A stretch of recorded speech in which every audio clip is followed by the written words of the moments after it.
Dark shadows fall over Osiris. Not even the mighty dark angels could rebuke the Necron advance. Orc clans continue to make the Sand Sea impassable. High Command has made it clear that the threat of Xenos on occupied planets of humanity will not be tolerated. An elite force now descends on Osiris with the will of the Emperor himself. The Adeptus Custodes are ready to pass judgment on those who have trespassed against the Imperium. Welcome back to Miniature Game Montage and our 4th Kill Team Battle Report. Today the Necrons will battle the Adeptus Custodes in the mission Consecration. A quick look at the season table shows the Necrons at 2-0 as they defeated the Orcs and Dark Angels. The Necrons will have their standard loadout in this game. Makrat is their leader, an immortal with Gauss Blaster and Mind Shackle Scarabs. They have 3 additional immortals, one with Devourer Nano Scarabs and the other 2 with Starfire Cores. All have Gauss Blasters. They have 5 warriors with Gauss Flayers accompanying them. The Custodes are led by Arcadius. He is equipped with a Sentinel Blade and Storm Shield. He carries an Oath Parchment. He is accompanied by Max, a Custodian Guard with Guardian Spear. He has Misericordia. These 2 form Fire Team 1. Fire Team 2 is similar with Velix and Augustus, both Custodian Guard. These Custodes miniatures were painted by Minipainting Papa, and I want to give him a quick special thank you. He painted and sent me these miniatures for free with no strings attached. I'm giving him a shout out even though he told me I didn't have to. Thank you so much for all the work that you put into these. I'll put links to his channel and Instagram below. I just really appreciate you watching our content and supporting the channel. Today's mission is Consecration. Players will be set up wholly within one of their drop zones. Operatives can perform an action called Consecrate Ground if they're within 2 inches of a non-consecrated objective marker it controls. Until the end of the next turning point, that objective marker is considered consecrated, and that operative's APL and defense and attack characteristics of its melee weapons are increased by 1. At the end of the turning point, for each consecrated marker friendly operatives control, they score 1 VP to a max of 4 VPs per player per turn. For Tech Ops, the Custodes get Headhunter, Rob and Ransack, and Rout. The Necrons are in the Security archetype, and they get Damage Limitation, Hold the Line, and Protect Assets. During the scouting phase, the Necrons decided to fortify, while the Custodes perform a recon maneuver. They will have the initiative for the first turn, coming up next. And getting ready for turn 1, Protect Assets and Rout being revealed, and the Custodes will play Aegis of the Emperor. And we've got Augustus, who is going to move up to the objective and consecrate. Makrat will then activate, spend his move to get on top of a vantage point, and he is going to fire down at the leader Arcadius with his Gauss Blaster. Makrat fires his Gauss Blaster with 4 dice, needing 2s, and being on a vantage point, he does treat Arcadius as having an engage order, making him a valid target. All of these are going to hit with 1 critical. Retaining 1 save for cover, and AP-1 gives him 1 defense, needing a 2, and that is going to be good. It will be 2 normal damage that go through due to Aegis of the Emperor. We've then got Max, who is going to move up to another objective. He is going to consecrate that objective, and then for his 3rd action, he is going to use a dash maneuver to get into cover.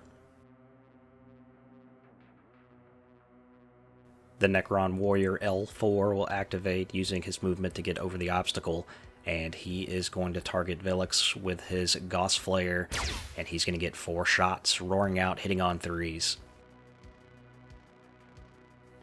The shots come out of the Gauss Flare, and it looks like there's going to be 2 of these that are successful, and there's no AP on this weapon. This will be 3 defense looking for 2s. Both of these will be blocked. Velix is then going to move forward to the objective number 3 and consecrate it. And we should have used his 3rd APL to attack at range here, but missed it. Amhut then activates. He moves forward with his engage order, and he is going to target Velix with his Devourer Nano Scarabs. This does not allow him to get any cover. It will be 4 attacks hitting on 3s. And it is lethal 5, so this results in 2 crits and 1 normal hit. Defense should be 4. We only roll 3 here. It should be 4 due to the Consecrate. 2 of these saves will knock out one of the crits, 1 knocks out a normal. Now, due to the consecration by Velix, it does increase his defense by 1, so we will correct that at the end of turn 1. Back to the Custodes, Arcadius is going to activate and move forward, getting to objective 2. It is already consecrated. L5 is then going to use his movement as well as a dash to move up the flank. Velix attacks in Overwatch, which shouldn't be allowed because he has a conceal order. Worse than the ballistic skill by 1, he hits on 3s. We just missed this. He gets a crit and a normal. Triggers AP -1, and L4 rolls 2 dice looking for 4s. He misses, so he takes 7 damage. That should not have happened. Back to the Necrons, L3 is going to lumber forwards and attempt to shoot Velix, but upon checking, he is just out of range and cannot see due to him being obscured. Kotek is then going to sweep around, and he is going to target Arcadius with his Gauss Blaster, and he is going to get 4 shots hitting on 3s.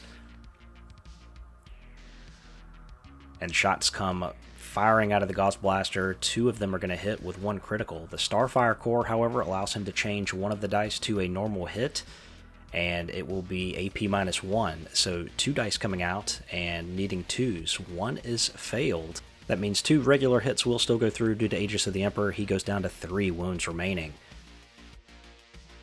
We've then got Anutek, who is going to move and then dash into cover, trying to protect the backfield for the Necrons. And finishing moves for the Necrons, as there are no Custodes that are in range, L2 is going to move, and L1 is going to attempt to move as well, hopping over the pipe this time and using a dash to get closer to the objective. And that brings us to the end of turn 1, where the Custodes are going to score 3 points for consecrating objectives, the Necrons failing to get on the board. We've got turn 2 coming up next.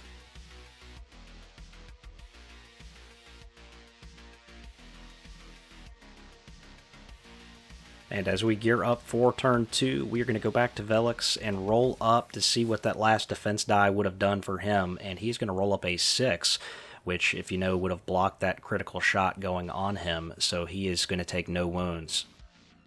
And turn 2 priority rolls getting ready to come out. Damage limitation, hold the line being revealed. The Necrons are going to be up with the priority for turn 2. Relentless Onslaught and Aegis of the Emperor being played. Living Metal also restoring some wounds to these Necron warriors. And Kotek activates first for the Necrons, moving up to get into that Relentless Onslaught range. He is going to target Arcadius once again with that Gauss Blaster. And this will be 4 shots hitting on 3s and re-rolling 1 miss due to Relentless Onslaught. So those dice come out, we'll see 1 hit, and re-rolling 1 for Relentless Onslaught turns into 2 regular hits. And at AP -1, it'll be 2 defense that come out looking for 2s. Both of those will be blocked. Next up, Arcadius is going to maintain that conceal order. He is going to move and dash to the objective in the middle, and he is going to consecrate that. This scores the Custodes 1 more victory point. Back to the Necrons, L5 bends around the corner, and he is going to target Velix with his Gauss Flare. This will be 4 shots hitting on 3s. There's no cover here. He does have a conceal order, but he can be seen. No cover lines crossing any kind of terrain. That's going to be 3 hits. He has a defense of 3, and he will be looking for 2s. All of those are going to be blocked. Velix then activates, consecrates the objective, giving them a victory point, and charges into the Necron warrior. The Consecrate takes his Sentinel Blade to 6 in close combat, and he needs 2s to hit. So dice come out now, and all of these but 1 are going to connect with the target, and attacks coming back from the bayonet, 3 in total. And looking for 4s. And with lethal 5, there are 4 crits out there. The saves aren't going to get it done, and he will be cut down on the first swing. And moving back to the Necrons, L1 consecrates the objective as they officially get on the board. He moves up and he gets 1 additional APL for consecrating that objective. He is going to fire at Velix with his Gauss Flare. There will be 4 dice coming out here, and he will be hitting on 3s. That's going to be 3 shots that go through, He does get to reroll 1 for Relentless Onslaught as he is within 6 inches. There's 2 crits out there and 2 normal hits. And Velix will get 4 of his saves, and he blocks out 2 of the crits and both normal. Max then activates, consecrating the objective, and then he charges into Kotek, uses another APL to fight, and he will get +1 due to that consecration. So Max will get 6 attacks hitting on 2s, and only 1 miss, and that is going to be 3 criticals and 2 normal. The saves come out for Kotek with 2 criticals and a normal of his own. A critical strike from Velix does 7 damage, Kotek hits back for 3, and another critical takes him out of action. Reanimation protocols will be played for 1 CP. And back over to the Necrons, L3 uses his movement to hop over the pipe, and he is going to target the leader of the Custodes, Arcadius, trying to take him out of action. Even though he has a conceal order, he is still a valid target for shooting here. Those rocks not giving any kind of cover. 3 attacks coming out, hitting on 3s. There will only be 1 hit, and there will be 3 defense that come out, actually 4 due to the consecration, easily blocked. We've then got Augustus, who is going to move forward with an engage order, and he is going to target that Necron warrior in front of him with his blade. The Guardian Spear at range gets 4 attacks, hitting on 2s, and those dice come out now. It is piercing 1, and it will not trigger an AP -1, so 3 dice are coming out. And this warrior needs 4s, and it looks like one of these is going to fail. That is going to be 6 normal damage going onto that warrior. So he will be reduced to 3 wounds, not the 4 that you see. And in the next move we have Amhut. He is going to fire his Gauss Blaster at Velix, and he will roll 4 dice needing 3s. And he will get to reroll 1 of these due to Relentless Onslaught. So far getting 2. Relentless Onslaught giving that reroll becomes 3 normal, and there will be 4 saves taken from Velix due to him consecrating. He needs 2 ups in order to save. The AP -1 should actually take this down to 3 and negate that, which it does, but all of these are going to be saved. Back to the Custodes for Overwatch. Augustus is going to throw out that spear again at the Necron warrior in front of him, and he will need 3s on 4 dice with that Guardian Spear. That's going to be 3 hits, and it will trigger AP -1 due to the piercing 1 rule. 3 dice coming out from, or it should only be 2 dice, but he is going to fail, and that Necron warrior will be eliminated. Next up we have Anhutek, who is going to use his movement to get around and get a shot off. He is going to be targeting Velix with his Gauss Blaster. This will be 4 shots, once again getting Relentless Onslaught as he is within 6 inches. And he will be hitting on 3s. Those shots come out, and another Abysmal roll, rerolling 1 for Relentless Onslaught. That will be 2 normal hits. And there will be 3 saves that come through, actually 4, because he is on a Consecrate, and all of these are going to be blocked again. Velix is then going to conduct an Overwatch targeting Amhut, and he lashes out with that Sentry Blade, getting 4 attacks, hitting on 2s. All 4 of those are going to go through, and this will be 3 saves taken from Amhut. 2 of those are going to be passed. That will be 6 damage on him, reducing him to 4 wounds. We move back to the Necrons, where Makrat, the leader, is going to fire down at Max. And this will be 4 shots, needing 2s.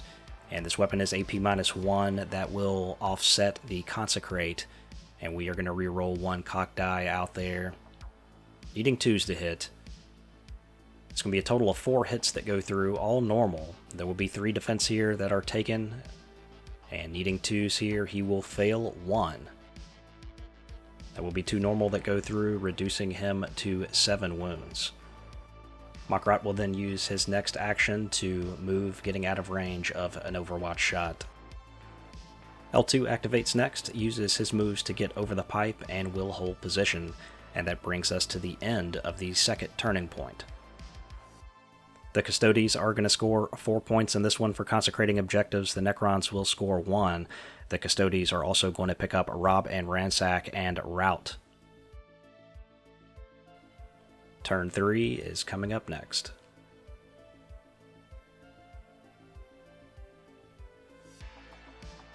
Amhut is going to Living Metal back 2 wounds, taking him to 6.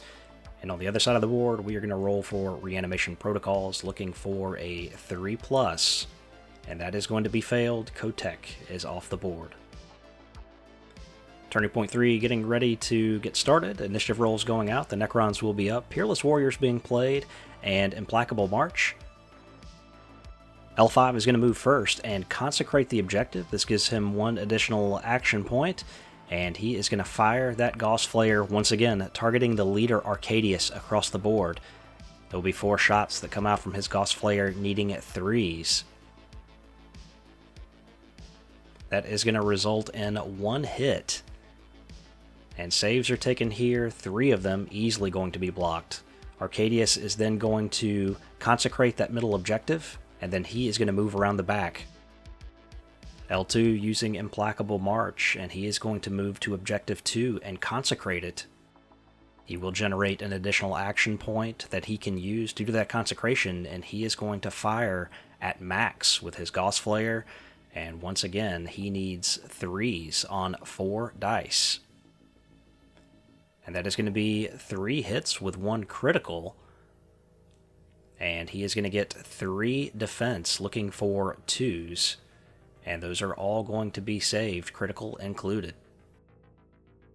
Back to the Custodes. Augustus then lines up a shot with that Guardian Spear at L5.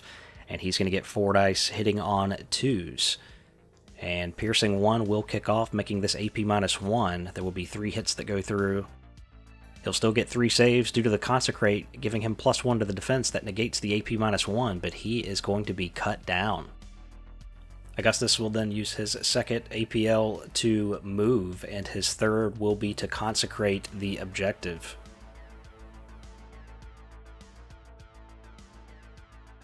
Back to the Necrons, L2 is going to consecrate that back objective, and then he is going to use Implacable March to get to the center of the board.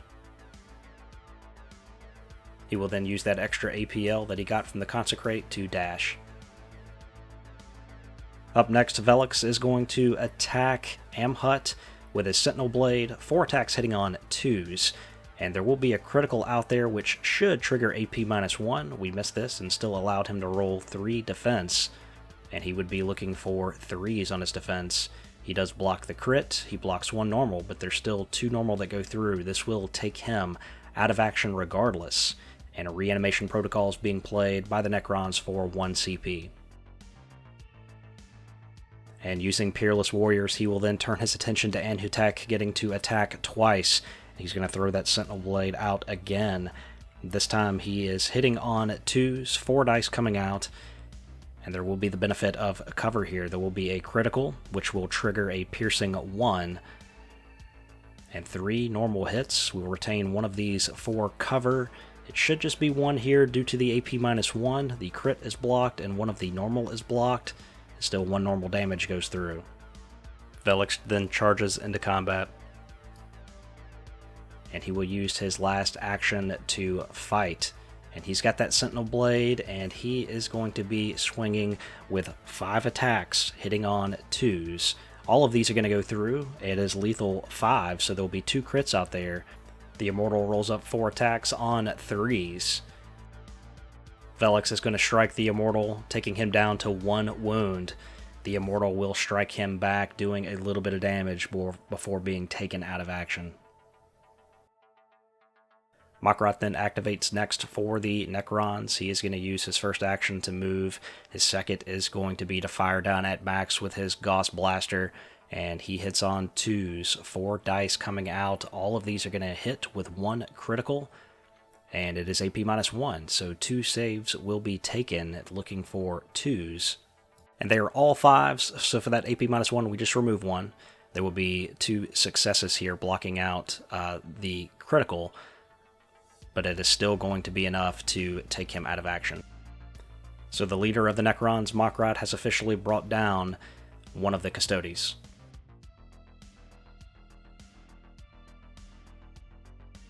And with turn 3 over, the Necrons officially take that turn from a primary objective perspective as they get 3 points to the Custodes 2.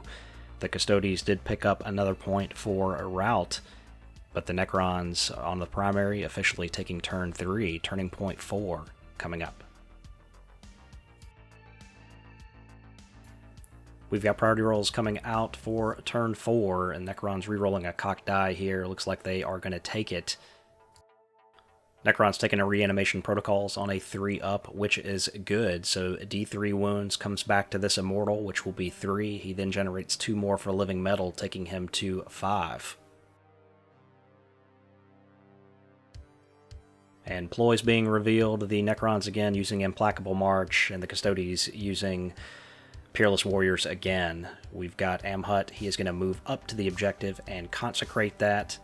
This is giving him an additional action point to use. He is then going to target Velix with his Gauss Blaster. This will be 4 shots, and he is going to hit on 3s. Again, not a good roll here. Only 2 go through. There is a critical. It is AP -1. He will get 2 dice. 2s needed. It looks like he will block out the critical. There will be 1 regular damage. With Velix being hit by Gauss Blaster fire, he will turn to face Amhut, and he is going to throw out that Sentinel Blade. And these attacks will be hitting on 2s. And those are going to be a lot of criticals that are rolled out. This triggers AP -1 with the Piercing 1 rule, so 2 saves come out. It is still going to be enough to eliminate his 5 wounds and take Amhut out of action. Amhut does get 1 more defense because he did Consecrate. That does turn into a block, but still enough of these criticals are going through to where he will be eliminated. Velix is then going to use his 2nd APL to move to the objective, and his 3rd to consecrate it. On the other flank, L2 will consecrate an objective, scoring the Necrons another victory point. He is then going to move, and using that extra APL from consecration, he is going to target the leader Arcadius with his Gauss Flayer. This will be 4 shots, and it will hit on 3s. And all of these but 1 are going to connect. And 3 saves coming out. Arcane Genetic Alchemy being played, changing one of these saves to a critical save. This is 1 CP. All of these are going to be blocked. Continuing action back to the Custodes. Arcadius is going to change up to an engage order, consecrating the objective, and he is going to move around, charging into one of the Necron warriors at the center of the board. No guts, no glory. Arcadius swings with his Sentinel Blade, getting 6 attacks due to the consecration, and he hits on 2s. All of these are going to go through. The weapon is lethal 5, so there are 3 criticals that are out there, and the saves are not going to make it, needing 4s. That Necron warrior is cut down. The leader, Makrat, then moves to the top of the gantry, and he is going to fire his Gauss Blaster down at Arcadius. 4 shots coming out, hitting on 2s.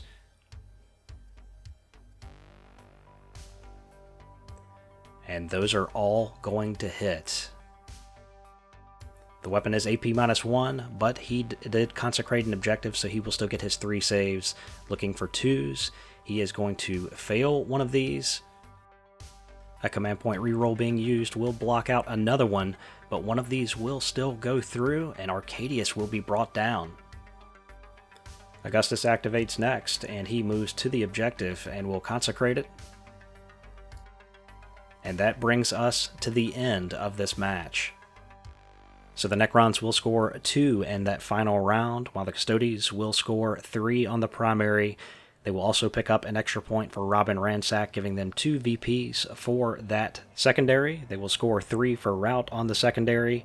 The Necrons not getting any on the secondary brings our final score to 17-6.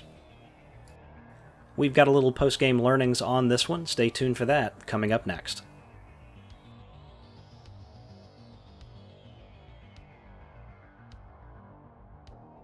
Okay, so the Necrons will be handed their first loss of the season to the Custodes, and gosh, they are very, very tough. These guys are pretty much 2s across the board. They have a defensive 3, they have 2+ saves, they also have a ballistic skill and a weapon skill of 2, so they are extremely deadly and very tough to shift. I think the scenario really played well for them because when you consecrated one of those objectives, you generated an additional defense, and that was something that the Custodes, already being strong with their 2+ saves, got even stronger. Over on the Necron side, the Immortals felt like the only thing that could really do damage to them with the AP -1, but overall in the scenario just completely outmatched, and they were able to take 2 of them down, but still had 2 of them to deal with at the end of the game. I also found the Custodes' strategic ploys to be pretty strong. With Aegis of the Emperor, all damage is pretty much normal, no matter what, and then Peerless Warriors allowing them to attack twice, either fight or shoot, is extremely dangerous. Combine that with being able to manipulate saves and turning those from normals to crits is extremely strong, and overall the Custodes are a strong faction. So that will wrap this up as the Custodes go to 1-0, while the Necrons fall to 2-1. Look forward to the next game and driving this narrative even further forward. I would like to say thank you so much if you've watched this far. Thank you to my 2022 Coffee Supporters Club. Your names are on the screen now. Certainly appreciate your support. If you'd like more information, a link will be down in the description. Be sure to check out Minipainting Papa. He's a fantastic guy, and hopefully he can do some painting for you in the future. Thank you so much for watching. We'll see you in the next one. Take care.